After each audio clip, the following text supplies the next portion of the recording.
Leo, hello. Kamusta? Kamusta sa Leo? I hope you're okay. So, ito yung reading mo for June. Remaining days ng June, no? June 25 hanggang 30. Ayan. Maraming salamat, Leo. Kung ikaw ay matagal na rito or kahit bago ka, kung nag-subscribe ka na, nag-like, follow. At sa mga bago, please don't forget to like, follow, or subscribe. Maraming salamat din sa mga nag-avail ng mga personal readings natin, yung mga suki natin dyan, matagal na pabalik-balik, yung mga nag-avail ng subscription sa FB, nag-avail ng membership sa YouTube. At sa mga interesado, gusto mag-avail ng mga personal private reading ko, aba, magbasa po kayo. Nasa description po lahat ng kailangan yung details. Nandyan na rin yung link. Kailangan nyo lang basahin. Okay? O, ano yung overall energy mo, Leo? Prosperity lies ahead. Taurus energy. O baka may Taurus ka sa chart mo or baka merong Taurus dito. No, na makakadeal mo. Uy, prosperity lies ahead. Hello. Prosperity is waving, Leo. Ibig sabihin, magiging maaliwalas etong remaining days ng June mo kasi may prosperity. May abundance. You have enough pagdating sa halimbawa sa financial, sa mga pangangailangan mo. O diba, ang bongga, ang ganda ng overall energy mo. Ano ba ang situation? It's time to take action. Yun yung pinakasitwasyon mo. May Taurus, may Aries. No? Kailangan mong gumalaw, Leo. May prosperity, pero muya sa lahat kay prosperity yan. Siyempre, di ba tataas yung kilay ni prosperity.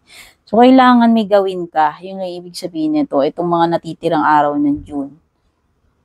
Kung talagang gusto mong maging comfortable, may enjoy mo, yung mga rewards, yung mga pa-relax na lang, syempre kailangan natin kumilos. Okay? Basta may mga, may movement, may action, may mga kailangan gawin, kailangan mong, pumayo dyan sa kinauupuan mo at kumilos.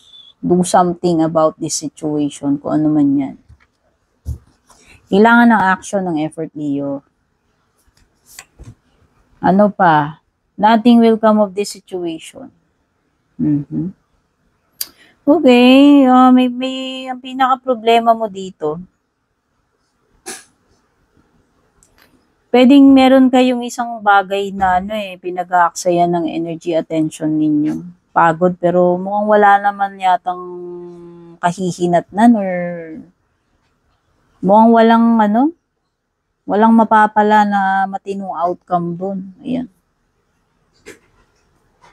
Mabawa, nag-aaksaya ka ng panahon doon sa nililigawan mo. Tagal-tagal na, hindi ka naman pinapansin. Or nag-aaksaya ka ng panahon ng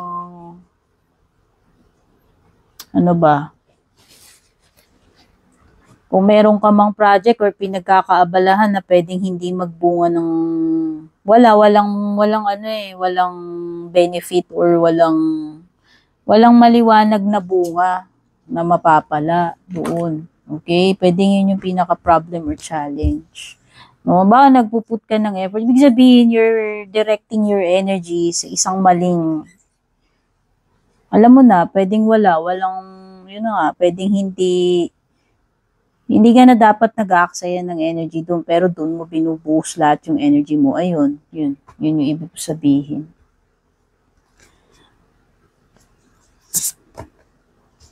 Gemini, may Gemini, may Aries, may Taurus dito na mga lumilitaw.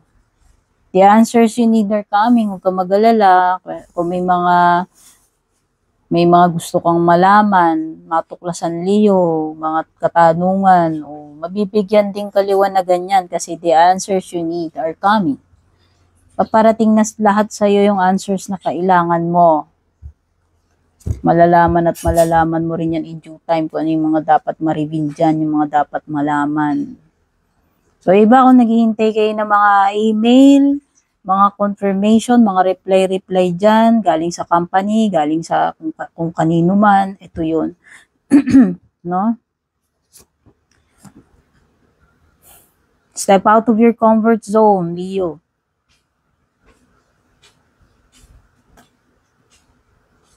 Kailangan mo talagang yung paminsan-minsan mag-explore, lakasan yung loob mo, makipagsapalaran, mag-try. Diba? Sabi nga nila, paano mo malalaman kung ano yung outcome kung kahit kailan di mo naman sinubukan? O diba? Yun. Ano pa?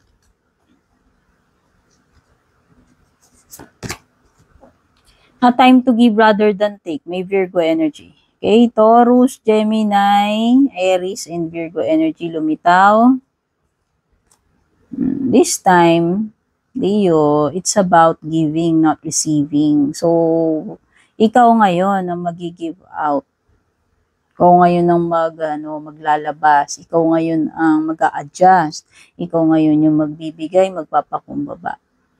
No? Ikaw ngayon ang giver. Okay? Yun yung message sa iyo. Adjustments are required. Uy, so mukhang may mga last minute na kailangan baguhin, asikasuhin, ayusin. Baka kailangan mong maging versatile, flexible. Ano pa? Baka if something is not working the way it should, baka dapat kailangan may palitan ka, may i-improve ka, ayusin, i-adjust doon sa bagay na yun. So, ibig sabihin, mahanap mo na yung likaw ng bituka, malalaman mo na yung main issue, bakit hindi nag-work. So, may kailangan kang ayusin dito, Leo, maliwanag yan. Gawa ng paraan, ayusin, i-correct. No? So, ano yung pinaka-outcome mo? Okay, by the way, ito yung next para sa iyo eh. Siguro may mga times na may mga situations, Leo, na kailangan maging yung kaya mo mag-adapt. Depende sa kung anong tawag mong sitwasyon. Ito yun. Sabi nga dito, ikaw yung mag-give, ayan o. So, hindi yung kaganapan, yung pangyayari yung mag-a-adjust sa'yo, Leo. Ikaw ang mag-a-adjust doon sa pangyayari. So, mukhang meron. Ano ba to? Oo, may darating sa iyo. Pwedeng challenge or ano man situation yan na ikaw ang mag-a-adjust, mag-a-adapt. Hindi yung situation ng mag-a-adjust sa iyo, ikaw. Okay? So, kailangan mo talaga maging flexible dyan pag dumating yung time na yan. At ito na yan, yung mga natitirang araw ng June. Ano naman yung pinaka-outcome para sa iyo? The outcome, Taurus. Okay, may sumulpot na Taurus. Lakas talaga ng energy ng Taurus dito. Your dreams need a practical plan, Leo. May mga adjustments. So, nakikita ko, may kinalaman yung success. Yung magandang outcome, depende sa pagpaplano na ginagawa mo. Kung yung mga strategy mo na yan, yung mga plano mo, noong una hindi yan nag-work, dapat matuto ka. Study mo. Study mo yung situation. Tignan mo yung patterns. No? Bakit kaya hindi nag-work? Tagal-tagal ko na. Hindi mo pa ba na-realize? Mga ba, no? O siguro nga kasi ganito yung ginawa ko. So this time, ibahin ko yung approach ko. Baka ganun yung gusto nilang gawin mo, Leo. Kasi nga, mapapansin mo rin naman yung pattern. So, importante, Leo, yung pagpaplano. Kumbaga, advance, hindi yung kung kailan nandyan na, saka ka palang magpiprepare, saka ka palang magkakanda-ugaga. Mas maganda yung malayo palang pinag-aandaan mo na. Iniisip mo na yung long term. Isip mo na, kailangan ganito. Meron akong plan A, plan B, may ganito akong strategy. Strategy 1, strategy 2, strategy 2 hanggang strategy 1,000. Kung hindi nag-work lahat yun, mo siya. Alam mo yun, iba-ibahin mo, i-adjust mo, i-correct mo yung mga dapat mong i-correct. So most likely, magiging successful ka, Leo, kung pinagsama-sama mo yung mga suggestions ng card sa'yo, like paano magplano, pagiging prepared, adjustments, no, and living out of your comfort zone. Lahat na yan, i-integrate mo lahat yung mga lumitaw dito. And yun yung susi ng success mo. Okay? Ano pa? Nine of Water. Oy! Wow! Leo, mukhang magiging happy ka kasi mukhang may magaganap. Ano ba to? Kung ano tong feel na feel mong mangyari, yun yung mangyayari. Kasi nga, fulfillment yung Nine of Water, wish come true. Basta may matutupad dito kung ano man tong feel na feel muli yung gusto mo, yun yung matutupad. Ay, Ace of Water. Wow, yung iba sa inyo matutupad na yung pera. O baka yung iba, inaabangan nyo pera yun. O, may katuparan about money. Something na will make you happy. Magtatatalon-talon ka dyan. Kasi nga parang wish come true. Pero iba, this is an opportunity ha. Pwedeng iba may dumaan na opportunity sa inyo bago matapos ang month regarding panibagong business or panibagong trabaho or may kinalaman sa pagkakakitaan sa pera eh. Sa pera ito or material eh, no? O iba baka magi-start na kayo ng job o bagong job. Call, judgment card.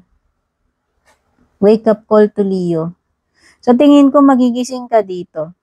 Na walang mangyayari sa'yo kung hindi ka talaga kikilos. Sa tingin ko magigising ka na kaya hindi nag-work yung mga ginagawa mo noon is kasi pwedeng may mali dun sa ginagawa mo, may mga kailangan kang baguhin, ayusin, i-correct. Basta merong some kind of malaking realization, makakapagpagising sa'yo dito. Or expect a call, baka may importanteng call kang ma-receive. Ano mang call yan, video call man yan, etc. Okay? Meron something na magigising sa kamalayan mo. Itong mga natitirang araw ng June, Leo. And para sa iyong last card,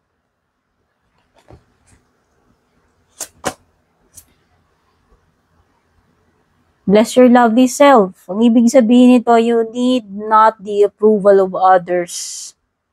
Tandaan mo, Leo. Hindi yung ibang tao nagdidikta sa buhay mo. Sa kung ano yung pagkatao mo, ano yung outcome mo. Ikaw ang nagdidikta niyan sa sarili mo. We create our realities. We create our futures. Tayong gumagawa ng outcome. Tayo nagsishape ng buhay natin. Kung mapapabuti o hindi, magiging successful ka, hindi. Kung magiging happy ka o hindi, ikaw ang nagdideklara niyan. Ikaw ang gumagawa niyan sa sarili mo. So, huwag mong intindihin yung mga sinasabi ng iba, yung pakikialam ng iba. Huwag mong intindihin yun. Huwag kang makinig doon. What matters is kung ano yung laman ng puso mo, ng isip mo, yung mga ginagawa mo para sa yung magandang kinabukasan para sa sarili mo. Yun yung what matters, kung ano ka talaga, anong nilalaman mo deep inside. Okay? Leo, maraming salamat sa pag-drop by para manood ng readings ko at kung nagustuhan mo to, don't forget to like, share, follow, subscribe. Sana makatulong sa iyong reading. Take care. God bless.